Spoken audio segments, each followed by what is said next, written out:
So there's a couple of different ways that we save cell cultures, or we make sure that we have kind of a perpetual cell line to work with. And one of them is making what we call glycerol stocks.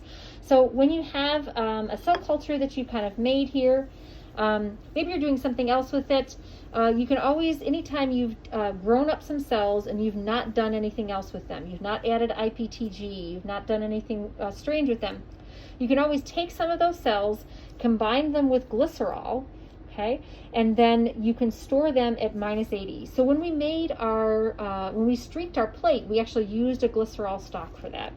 So a couple of things to note here. This is pure glycerol. You can see it's very viscous. So this is going to be something that's a little bit difficult to pipette. So one of the first things we're going to have to do is create a cut pipette tip so we can pipette this a little bit easier. The recipe is pretty simple. It's going to be 800 microliters of our cell stock solution mixed with 200 microliters of glycerol. We mix it pretty thoroughly, and then we're going to store it at -80. So first thing we need to do is take a pipette tip, and we're actually going to cut the end off of it here. So, and let's grab just a Kim wipe, just so we kind of do this on a clean surface here. Just a little bit at an angle here. You can do this with scissors if you couldn't find, but I'm just going to cut off the end of this. So I don't know if you can see there, but that kind of creates a much larger opening. We'll still be able to pull up the volume that we want, but it creates a much larger opening. So I'm only going to make one glycerol stock here, but usually if you're doing this, you'll make somewhere between 5, 10, or even 20, depending on kind of how many you want. So the first thing that we're going to add is this glycerol. Again, it's very viscous, so that's why we needed to cut off this pipette tip.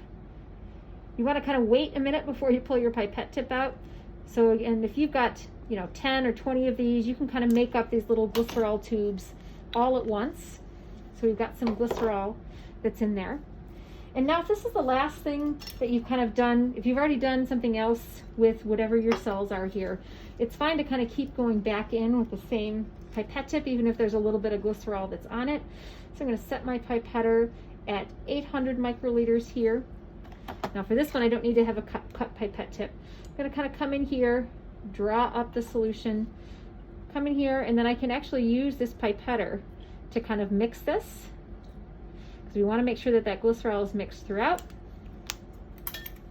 and then we're good to go. Now obviously I would label this tube with whatever this is, so this might be MGH, DH5 alpha, and then put the date on the side so we kind of know when this was made. So that's how you'll make a glycerol stock.